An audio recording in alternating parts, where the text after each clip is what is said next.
తాకట్లో ఉన్న మీ బంగారాన్ని విడిపించి ఆ రోజు ఆన్లైన్ రేటుకి కొంటాం. Sharma gold company. నమస్కారం అండి, వెల్కమ్ టు సుమన్ టీవీ. నేను గీతాంజలి. ప్రస్తుతం మనతో పాటు అభ్యుదయ ఫౌండేషన్ CEO నందకిషోర్ గారు ఉన్నారు. చాలా దేవాలయాల గురించి, అక్కడ ఉన్న ఎనర్జీ సోర్సెస్ గురించి మనకి చెబుతూ ఉన్నారు. మరి ఎలా వెళ్ళాలి ఏంటనే చాలా డౌట్స్ అడుగుతున్నారు. కామెంట్స్లో మీ ప్రాబ్లమ్స్ చెప్తున్నారు. వీటికి సంబంధించిన దేవాలయాలు అంటున్నారు. అన్నీ చూస్తున్నాము. వాటికి సంబంధించినవన్నీ కూడా మీకు ఇన్ఫర్మేషన్ అందించే ప్రయత్నం చేస్తాం. ఇక ఆలస్యం చేయకుండా ఇవాల్టి వీడియోలో ఎన్నో ముఖ్యమైన దేవాలయాలు చెప్పబోతున్నారు. మాట్లాడేద్దాం మరి నందకిషోర్ గారితో. సార్ నమస్కారం అండి. నమస్తే అండి. సార్, ఇవాళ చాలా ముఖ్యమైన ప్రశ్న.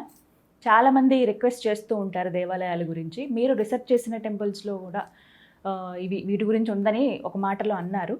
అయితే డీటెయిల్డ్గా ఇన్ఫర్మేషన్ కావాలండి. మన ధర్మంలో మరీ ముఖ్యంగా స్త్రీలకు ఎంతో ప్రాధాన్యత ఉంది. ఫెమినైన్ ఎనర్జీ అని అంటారు. ఆ ఎనర్జీని సస్టైన్ చేయడం కోసం, అవి నిలుపుకోవడం కోసం కొన్ని దేవాలయాలకు వెళ్తే మంచిది, అలా వెళ్ళడం అవసరం అని కూడా మన పూర్వీకుల నుంచి వస్తున్నమాట.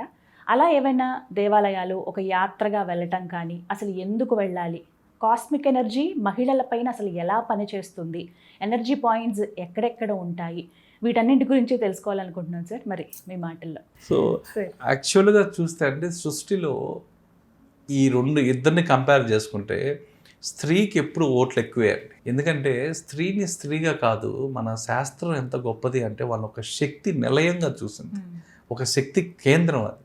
ఎత్ర నార్యస్తు పూజ్యతే అండి. సో సకల దేవతలు ఆ స్త్రీల రూపంలో ఉంటారు. వీళ్ళకి కూడా వీళ్ళ చక్రాలు ఏదైతే ఉన్నాయో, మామూలుగా పురుషులకు ఉన్న చక్రాలు ఈ షట్చక్రాలు అయితే వీళ్ళకి 2 చక్రాలు ఎక్స్ట్రా ఉంటాయండి. అది వూమ్ ఎనర్జీ, గర్భచక్రం అంటారు. ఈ గర్భచక్రం ఏదైతే ఉందో అది ఇడ పింగళ. చూసినట్లయితే ఇడ పింగళ. ఇడ అంటే సోలార్ ఎనర్జీ, పింగళ అంటే లోనార్ ఎనర్జీ. సో ఈ 2 ఎనర్జీస్ ఎక్స్ట్రా ఉంటాయి ప్రతి స్త్రీకి. అందుకే ఆ స్త్రీ ఆ కాస్మిక్ ఎనర్జీ వచ్చే విధానం చూస్తే నిజంగా భయం వేస్తుందండి. ఒక్కసారి అనాలిసిస్ చేయడం అంటూ కానీ మొదలు పెడితే ఆ కాస్మిక్ ఎనర్జీ మొత్తం ఆ స్త్రీ దీంట్లో ఇమిడి ఉంటుంది. అందుకే స్త్రీ శక్తి స్వరూపిణి కాబట్టే ఈరోజు ఉన్నట్టు స్త్రీ ఇంకొక రోజు ఉండదు. ఈరోజు చాలా మృదువుగా, చాలా స్మూత్గా, చాలా సెన్సిటివ్గా కనిపించిన స్త్రీ మరుసటి రోజు ఎందుకు అలా మారిపోతుంది అంటే, మూడ్ స్వింగ్స్ ఎక్కువ ఎందుకు ఉంటాయి అంటే ఆ శక్తి ప్రసారం ఆ విధంగా ఉంటుంది, శక్తి ప్రవాహం ఆ విధంగా ఉంటుంది. జనరల్గా నాడుల్లో కానీ, ఆ తర్వాత వాళ్ళ బ్రెయిన్లో కానీ, వాళ్ళ నర్వస్ సిస్టమ్ కానీ టోటలీ డిఫరెంట్ అండి. ఈ స్త్రీ ఒక శక్తి కేంద్రంగా ప్రతి ఒక్కరు చూస్తారండి. శక్తి కేంద్రం ఎలా అంటే ప్రతి ఒక్కరికి కూడా మామూలుగా సూర్యశక్తి, భూమి శక్తి, అయస్కాంతం శక్తి, ఈ 3 కలిపితేనే మనం బయో ఎలక్ట్రిక్ సిస్టమ్ అంటాం. ఇది ప్రతి ఒక్కరికి ఉంటాయి. కానీ స్త్రీలలో ఎక్కువ పవర్ఫుల్గా, ఇంకా ఎక్కువ సెన్సిటివ్గా ఉంటాయండి వీళ్ళు. అందుకే వాళ్ళ చక్రాలు ఎలా ఉంటాయంటే, వాళ్ళకున్న కొన్ని చక్రాలు, స్వాధిష్టాన చక్రం, ఆజ్ఞా చక్రం, వాళ్ళకి చూడండి వాళ్ళ ఇంట్యూషన్ చాలా గట్ ఫీలింగ్ కరెక్ట్గా ఉంటుంది. వాళ్ళ అసెస్మెంట్ ఏదైనా యాక్యురేట్గా చేస్తారు. వాళ్ళ దగ్గర సామాన్యంగా అబద్ధాలు చెప్పలేరు. ఎందుకు అంటే వాళ్ళ గట్ ఫీలింగ్ ఎందుకు ఉందంటే, పురుషుల్లో ఉన్న కన్నా ఆ చక్రాలు, దాని యొక్క పవరు వాళ్ళకి దేవుడు ఇంకొంచెం 1 పాయింట్ ఎక్కువ ఇచ్చారు. సో అది ఇవ్వడం వల్ల వాళ్ళకి ఏమవుతుంది అంటే వాళ్ళ గట్ ఫీలింగ్ కరెక్ట్గా ఉంటుంది. వాళ్ళకి కావాలంటే చూడండి, చక్రాల్లో చెప్పాలంటే విశుద్ధ చక్రం గొంతు ఉండడం వల్ల వాళ్ళ గొంతు చాలా స్మూత్గా ఉంటుంది, చాలా స్మూత్ ఉంటుంది చూడండి. సో ఇది ఎందుకు అంటే వాళ్ళు పుట్టంగానే ఆ విశుద్ధ చక్రం అనేది వాళ్ళకి యాక్టివ్లోనే ఉంటుంది. దానికోసం వాళ్ళు ప్రత్యేకంగా ఏం చేయవలేదు. దాంతోపాటు వీళ్ళకి వాళ్ళ వూంబ్ అండి, వాళ్ళ గర్భం ఏదైతే ఉందో అది లైఫ్ హోస్టింగ్ సిస్టమ్ అంటారు సైంటిఫిక్గా కానీ చూస్తే.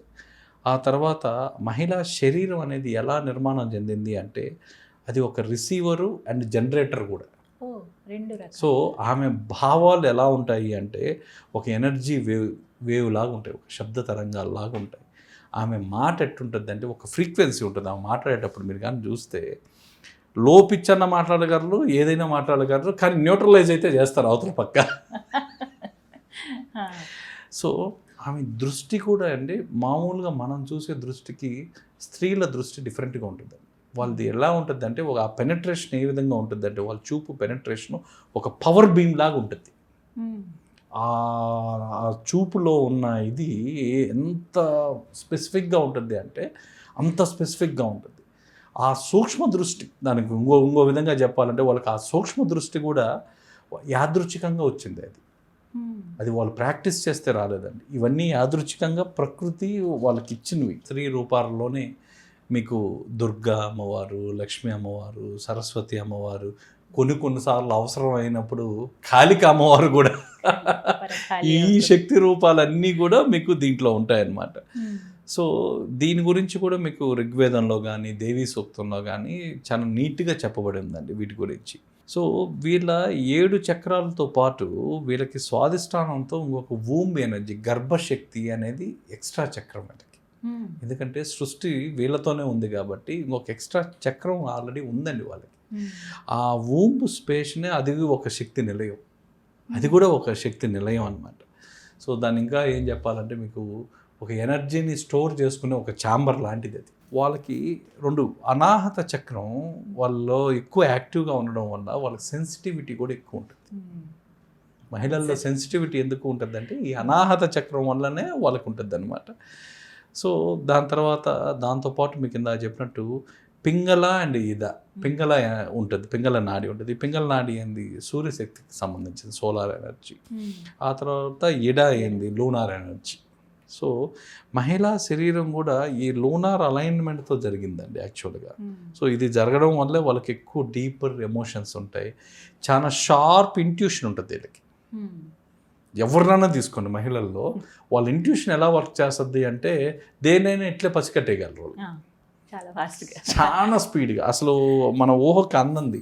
ఆ తర్వాత వీళ్ళ సైకిల్స్, మంత్లీ సైకిల్స్ ఏ విధంగా ఉంటాయండి, అందుకే వాళ్ళు పురాణాల్లో వీళ్ళని చంద్రుడితో పోల్చారు. చంద్రుడు 28 రోజుల నుంచి 30 రోజులకు ఒకసారి వస్తాడండి. అదే సైకిల్ వీళ్ళకి కూడా ఉంటుంది ఉమెన్లో. అందుకే వాళ్ళ మనసు కారకుడు చంద్రుడు అని పోలుస్తుంటారు. సో ఈ చంద్రతత్వం కూడా ఎక్కువ ఉంటుంది వీళ్ళల్లో. అందుకే వీళ్ళల్లో మీకు చెప్పినట్లయితే అప్పుడే అండి వాళ్ళకి ముత్యం పెట్టుకోవడం అనేది కంపల్సరీ ఆభరణం అయింది. ఈ ముత్యం నిత్యం పెట్టుకునేవాళ్ళు. ఆ కాలం రాజులు వీళ్ళందరూ కూడా అలంకరణలో భాగంగా ముత్యాన్ని ఎక్కువ వాడేవారు. ఎందుకు అంటే అప్పుడు శాస్త్రాల్లో అది చంద్రుడికి అనుసంధానం చేశారు, స్త్రీ శక్తిని కంపేర్ చేశారు కాబట్టి ఆ తత్వానికి అనుకూలంగా ముత్యం అనేది ఎప్పుడు వాడుతూ ఉండేవారు. ఎప్పుడు వెండి గిన్నెల్లో తినాలి, చంద్రుని కాంతిలో ఎక్కువసేపు ఉండాలి, అందుకే వాళ్ళు ఎప్పుడు ఆ వెన్నెల్లో ఉండడం. అప్పట్లో ఇంకొక రెమెడీ కూడా 2 రెమెడీస్ చేసేవాళ్ళు అండి రాజవైద్యులు కూడా. వీళ్ళ స్నానం అప్పుడు కూడా సాల్ట్ అండ్ టర్మరిక్ వేసుకునేవాళ్ళు, పసుపు ప్లస్ ఇది వేసేవాళ్ళు. ఎందుకంటే వాళ్ళ ఎనర్జీ రోజు యాక్టివేట్ కావడానికి. సో అది కంపల్సరీ వాడేవారు. ఆ తర్వాత ఈ బాధలు ఇవన్నీ పోవడానికి వాళ్ళకి స్వాధిష్టానం కింద వాళ్ళకి ఆ గర్భచక్రం ఏదైతే ఉందో ఆ గర్భచక్రాన్ని ఇప్పుడు యాక్టివేటెడ్లో పెట్టుకునే దానికి నావెల్లో ఇప్పుడు ఆయిలింగ్ చేసేవాళ్ళు. ఇవి స్టాండర్డ్ ప్రొసీజర్స్. ఆ తర్వాత మీకు స్త్రీలలో ఇంకొకటి కూడా ఏంటంటే ఈ శని బాధలు ఎవరైతే పడుతున్నారో అండి,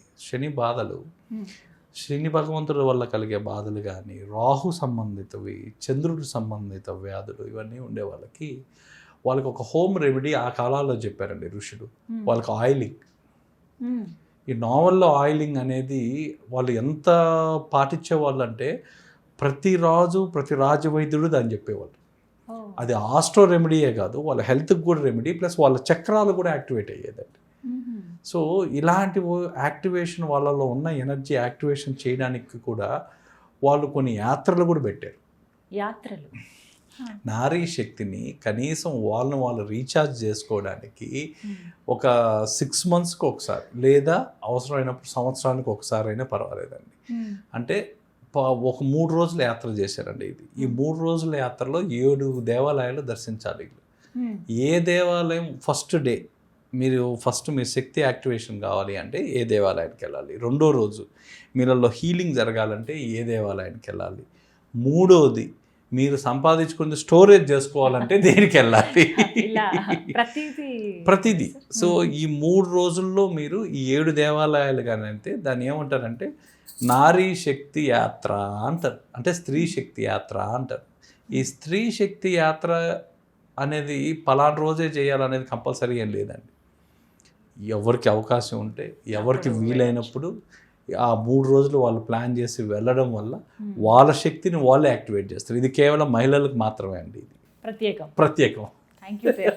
మరి చెప్పండి సార్, మేము వెయిట్ చేస్తున్నాం. 3 days యాత్రలో ఫస్ట్ వచ్చి మీ శక్తి మీరు యాక్టివేట్ చేసుకునేది అండి. ఈ శక్తి యాక్టివేషన్లో భాగంగా ఫస్ట్ రోజు మీరు కామాక్షి అమ్మన్ టెంపుల్ కంచికి వెళ్ళాలండి. మీ యాత్ర ఎక్కడ మొదలు పెట్టాలి అంటే కంచిలో మొదలు పెట్టాలి, అమ్మవారి దగ్గర. ఇక్కడ కూడా ఇంకా కొంచెం స్పెసిఫిక్గా చూస్తే ఏ టైంలో మీరు ఈ అమ్మవారిని చూడాలి అంటే ప్రాతకాలంలో 6 నుంచి 8 లోపల. సో ఇక్కడ మీరు చేయవలసిన పూజ ఏదన్నా ఉంది అంటే కుంకుమార్చన, దీపం చేయాలి. ఇవి మీ శక్తి యాక్టివేషన్ ఫస్ట్ స్టార్టింగ్. ఆ తర్వాత రెండో దగ్గర వచ్చేసరికి సమయాపురం మరియమ్మ టెంపుల్, చాలా ఫేమస్ టెంపుల్, తిరుచి దగ్గర ఉందండి. సో మీరు అక్కడ కంచి నుంచి స్టార్ట్ అయితే సుమారుగా ఇక్కడికి మీరు చేరుకునేసరికి 1 గంటకి ఎంతో చేరుకుంటారు. మీరు దర్శించవలసిన టైము మధ్యాహ్నం 2 గంటల నుంచి 4 గంటల మధ్యలో దర్శించాలి.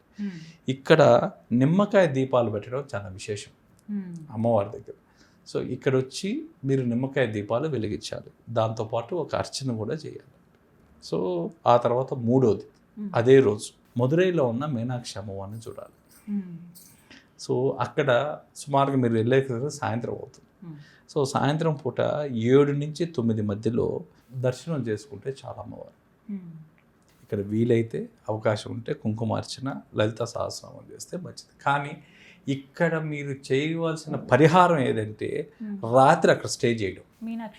మీనాక్షి అమ్మ టెంపుల్లో మదురైలో మీరు అక్కడ నిద్ర చేయడం అనేది చాలా ఇంపార్టెంట్. ఎందుకంటే ఈ శక్తి యాక్టివేషన్ అయిన తర్వాత అది ఒక నిద్ర చేస్తే మన బాడీ అంతా ప్రసారం జరగదు. మీరు అదే రన్నింగ్ మోషన్లో ఉండే బాడీలో ప్రసారం అనేది చాలా తక్కువ జరుగుద్ది.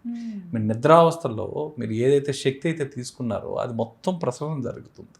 ఈ ప్రసరణ జరగాలి అంటే మీరు ఖచ్చితంగా ఆ క్షేత్రంలో నిద్ర చేయాలి. ఆ తర్వాత రెండో రోజుకి వచ్చేసరికి ఈ రెండో రోజు యాత్ర దేని మీద ఉంటుందంటే ముఖ్యంగా ఆ కన్యా శక్తి పైన, ఆ మాతృత్వ శక్తి పైన ఆధారపడి ఉంటుందండి. ముఖ్యంగా ఆ గర్భానికి సంబంధించిన శక్తి, మీకు గర్భశక్తి రావాలి, ఆ తర్వాత ఆ శక్తి కన్యాశక్తి పెరగాలి అంటే రెండో రోజు యాత్ర. దీంతో మీరు చూడాల్సిన దేవాలయాలు 2. ఒకటి వచ్చి కన్యాకుమారి. సో కన్యాకుమారి పొద్దునే సన్ రైజ్ టైంలో వెళ్తే చాలా విశేషం. దర్శనం చాలండి, పొద్దున్న 5:30 నుంచి 7:30 సన్ రైజ్ అప్పుడు కానీ మీరు చూడగలిగితే చాలు. ఆ తర్వాత రెండోది వచ్చేసరికి అట్టుకల్ భగవతి టెంపుల్ అండి. ఇది తిరువనంతపురంలో ఉంది. ఇక్కడికి వచ్చేసరికి మీరు మధ్యాహ్నం అవుతుంది. సో మధ్యాహ్నం ఇక్కడ మీరు 2 గంటల నుంచి 4 గంటల మధ్యలో దర్శించి ఇక్కడ విశేషంగా భగవతి అర్చన చేయించాలండి. అర్చనతో పాటు ఇక్కడ ఒక రక్షా పుష్పం అని ఇస్తారు. అది చాలా ఇంపార్టెంట్. ఆ రక్షా పుష్పాన్ని మనం అడిగైనా తెచ్చుకోవాలండి పూజారి దగ్గర. ఇది నిజంగానే అందరూ తిరువనంతపురానికి వెళ్తారు, దర్శనం చేసుకుంటారు, అభిషేకం చేస్తారు, వస్తారు. కానీ అక్కడ మరి చేయవలసింది ఏంటంటే ఒక రక్షా పుష్పం అనేది, ఆ పుష్పం మనం ఇంటికి తెచ్చుకోవాలి. ఇంటికి తెచ్చుకొని పెట్టుకున్నట్లయితే మీకు దానికి సంబంధించిన ఆ శక్తికి సంబంధించింది మన వెంటనే ఉంటుందండి. ఆ తర్వాత మూడో రోజు వచ్చేసరికి వీళ్ళ ఎనర్జీ సెంటర్, మన బ్రెయిన్కి సంబంధించి మైండ్లో. ఎందుకంటే స్త్రీ యొక్క మైండ్ ఏ విధంగా ఉంటుందంటే విపరీతంగా భయాందోళనలు ఉంటాయి, చాలా ఇన్సెక్యూర్గా కూడా ఉంటారు. మీరు కానీ చూసినట్లయితే కొంత ఆ భయం అనేది వాళ్ళని వెంటాడుతూ ఉంటుంది. అంటే వాళ్ళ భాషలో చెప్పాలంటే అది జాగ్రత్తగా ఉండడం అంటారు.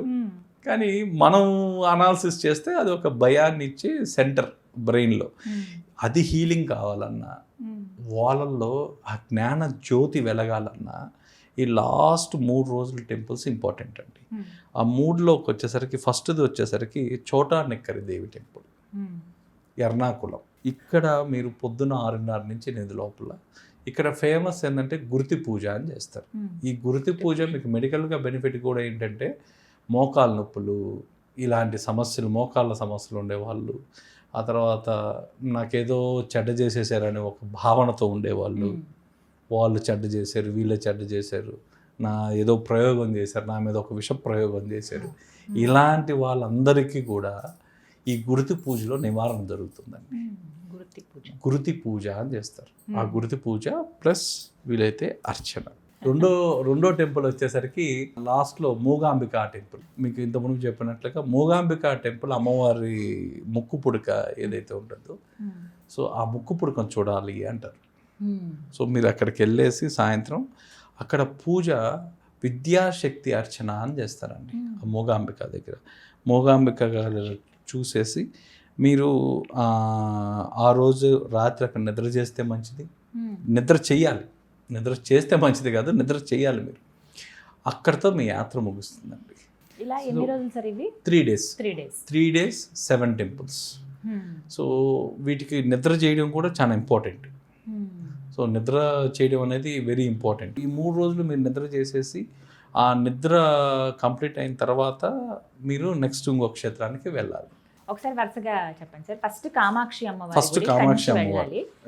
ఫస్ట్ కామాక్షి, రెండోది వచ్చి సమయపుర, మూడోది వచ్చి మీనాక్షి, నాలుగోది వచ్చి కన్యాకుమారి, ఐదోది వచ్చి అటుకల్ భగవతి టెంపుల్, ఆరోది వచ్చేసరికి చోటా నెక్కరి, ఏడోది వచ్చేసరికి మూగాంబిక. అంటే ఇలా కంచి నుంచి మూగాంబికలో ఎండ్ అవుతుంది. కంచిలో మొదలయ్యి మూగాంబిక దగ్గర ఎండ్ అవుతుంది. కర్ణాటక మంగళూరు దగ్గర. సో ఇక్కడ మిగతా వాళ్ళకి కూడా అండి మూగాంబిక గురించి ప్రస్తావన వచ్చింది కాబట్టి ఇక్కడ దాని పక్కనే కొడచెర్రి అని ఒక హిల్ ట్రెక్కింగ్ ప్లేస్ ఉందండి. ఒక 5000 feet 5 to 3-4 హైట్లో ఉంటుంది ఇది. ఈ కొడచెర్రిలో సర్వజ్ఞ కేంద్రం అని ఒకటి ఉందండి. ఈ సర్వజ్ఞ కేంద్రం ఏంటంటే శంకరాచార్యులు వాళ్ళు అక్కడ తపస్సు చేసుకున్న ప్రదేశం. ఆ ప్రదేశంలో అమ్మవారు సాక్షాత్కరించారు. మూగాంబిక అమ్మవారు సాక్షాత్కరించి అతనికి ఏం చెప్పిందంటే, నువ్వు ముందు వెళ్తుంటే నేను వెనకాన వస్తుంటాను అంటది. సో అతను ముందు వెళ్తూ అతను ఏంది వెనకాన నీడ పడుతుంటుంది. ఆ నీడను చూసుకుంటూ పోతుంటాడు. అంటే అమ్మవారు నా వెనకాన వస్తున్నారు అని. సడన్గా నీడ కనిపించేసరికి ఆయన వెనక్కి తిరిగి చూస్తాడు. ఆ వెనక్కి తిరిగి చూసిన అమ్మవారే మూగాంబిక అమ్మవారుగా అక్కడే నిలబడిపోయారు. సో ఇక్కడికి వెళితే అండి మీకు ధ్యానం అనేది విపరీతంగా కుదురుతుంది. అది ఇప్పటికీ ఆ ధ్యానం ప్రాక్టీస్ ఉండేవాళ్ళు ఈ సర్వజ్ఞ పీఠానికి వెళ్ళి దాన్ని ఎక్స్పీరియన్స్ కావచ్చు. శంకరాచార్యులు చేసిన తపశ్శక్తి ఏదైతే ఉందో అది ఇంకా ఈ ప్రదేశంలో లైవ్లో ఉంది. ఇది ఆ మార్గం చాలా ఆరోగ్యవంతులు మాత్రమే వెళ్ళాలి. ఎందుకంటే రోడ్డు ఏమి ఉండదండి. ఫస్ట్ కొంత దూరం మనం జీప్లో ప్రయాణం చేయాలి. ఆఫ్ రోడ్ అసలు రోడ్స్ ఉండవు. ఆఫ్ రోడ్ ట్రావెల్ చేసిన తర్వాత మీకు ట్రెక్కింగ్ ఉంది. ఆ ట్రెక్కింగ్లో కరైన బాట్ ఉండదు, హై ఆల్టిట్యూడ్ ఉంటుంది.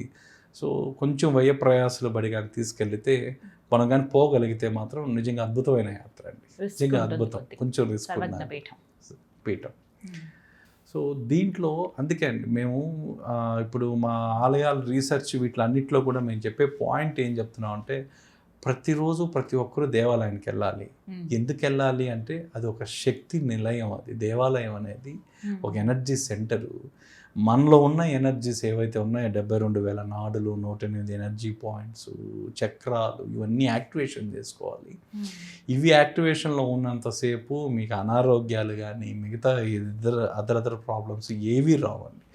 సో ఇదే విధంగా మనం పిల్లలకు కానీ అలవాటు చేసినట్టయితే చూడండి, పిల్లలు మీరు కానీ చూస్తే మా అబ్బాయి ఫిట్గా ఉండేదానికి సపోజ్ బాడీ స్ట్రెంగ్త్గా ఉండేదాన్ని స్కేటింగ్ చేపిస్తాం, ఇంకోటి డ్యాన్సింగ్ చేపిస్తాం, ఫిజికల్ యాక్టివిటీ చేపిస్తాం అంటారు.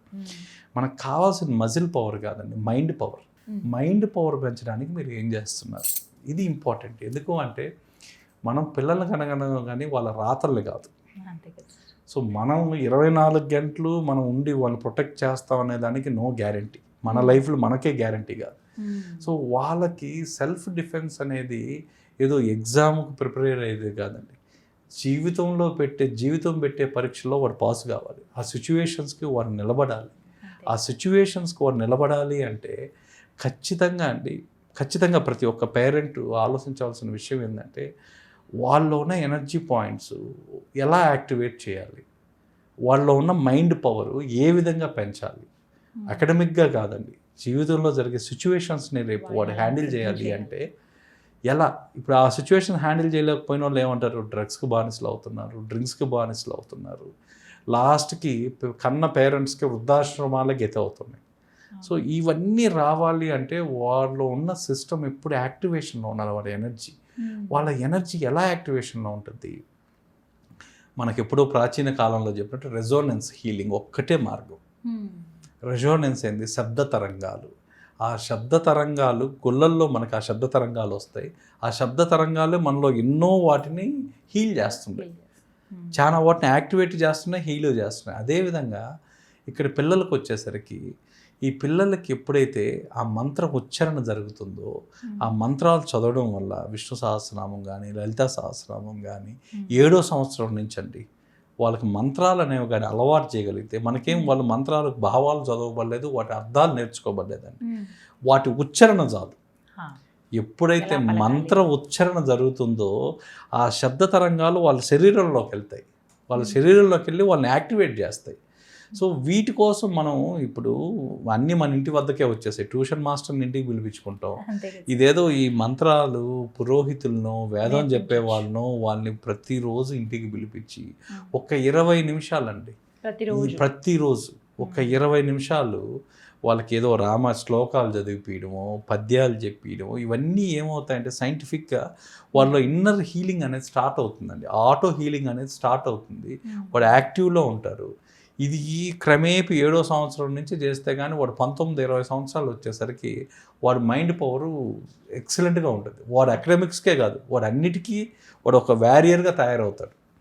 ఒక వ్యారియర్గా ఎప్పుడు తయారవుతాడంటే వాడు ఎనర్జీ సిస్టమ్స్ వాడు అన్నీ నీట్గా ఉంటే వాడు దేనైనా ఎదుర్కోగలడు. పేరెంట్స్గా ఇది చాలా రెస్పాన్సిబిలిటీ అండి. నేను పిల్లోళ్ళు ప్రొటెక్ట్ చేయడానికి ఆస్తులు సంపాదిస్తా ఇంకోటి సంపాదిస్తా కాదండి. వాళ్ళలో ఉన్న కాన్ఫిడెన్స్ వాళ్ళలో ఉన్న ఎనర్జీస్ మీరు యాక్టివేట్ చేయగలిగితే వాడు చనిపోయేదాకా అవి వాడికి ఒక కవచం లాగా పనిచేస్తాయి, ఒక షీల్డ్ లాగా పనిచేస్తాయి. సో ఈ షీల్డ్ ఎవరు ఏర్పాటు చేయాలంటే పేరెంట్సే చేయాలి. నేను మళ్ళీ పేరెంట్స్కి మనం ఏంటంటే వాటి అర్థాలు అవి తెలియకపోయినా ఆ ఉచ్చారణ చాలు మనకి, ఆ మంత్రాలు ఉచ్చారణ. మా అబ్బాయి ఈరోజు విష్ణు సహస్రనామం ఏమీ లేకుండా చదువుతున్నాడు అంటే చాలు, ఆ చదవడం అనేది ఇంపార్టెంట్. సో ప్రతి ఒక్కరూ ఒక అధ్యాపకుల్ని ఇంటికి తీసుకున్నట్టుగా వాళ్ళ వేద పండితులను వాళ్ళని ఒక టీచింగ్ లాగా ట్యూషన్ పెట్టించి రోజు ఒక 20 నిమిషాలు ఆ చదవడం వల్ల వాడికి ఆ హీలింగ్ అనేది రావడం వల్ల ఇప్పుడు నేను కొన్ని బెంగళూరులో కొన్ని చూసి నాకు నిజంగా నేను చాలా ఇన్ఫ్లుయెన్స్డ్ అండి. థర్డ్ ఐ పవర్ అని ఒకటి స్టార్ట్ చేశారు. సో ఒక ట్రైనింగ్ స్టార్ట్ అయింది. మీకు కొన్ని ఆర్ట్ ఆఫ్ లివింగ్ ఇలాంటివి చేస్తున్నాయి. కానీ ఇవి పిల్లవాళ్ళండి 7వ సంవత్సరం నుంచి దాదాపు 14-15 సంవత్సరాల పిల్లలు వాళ్ళ కళ్ళకు బ్లైండ్ ఫోల్డెడ్, కళ్ళకు గంతలు కట్టి వాని కలర్స్ అడిగితే మీరు ఏ కలర్స్ అడిగినా చెప్తాడు. అసలు వెనక్కి తిరిగి కూడా చెప్తున్నాడు. ఎలా చెప్తున్నారు? ఆ మైండ్ పవర్ని ఎలా పెంచుతున్నారు వాళ్ళు.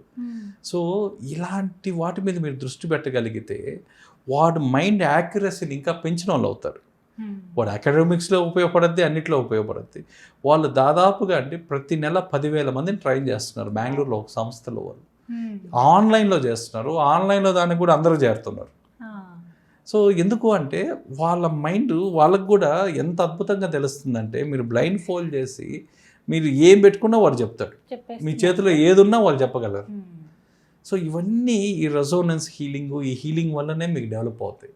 సో ప్రతి ఒక్కరు దీన్ని అడాప్ట్ చేసుకోవడం వల్ల వాళ్ళకే ఒక ప్రొటెక్షన్ లాగా ఉంటుందండి. ఇది ఒక రెస్పాన్సిబుల్గా అందరూ చేస్తే బాగుంటుంది అనేది మాకు మళ్ళీ ఇంకా సెపరేట్గా ఒక వీడియో కూడా ప్లాన్ చేద్దాము. ఎలాగా అసలు ఏమేమి నేర్పించాలి పిల్లలకి అనేది కూడా, ఏ వయసులో వాళ్ళకి ఏమి నేర్పించాలి అనేది మనం నెక్స్ట్ దీంట్లో చెప్దాం. తప్పకుండా. Thank you so much sir, valuable time ఇచ్చారు. ధన్యవాదాలు.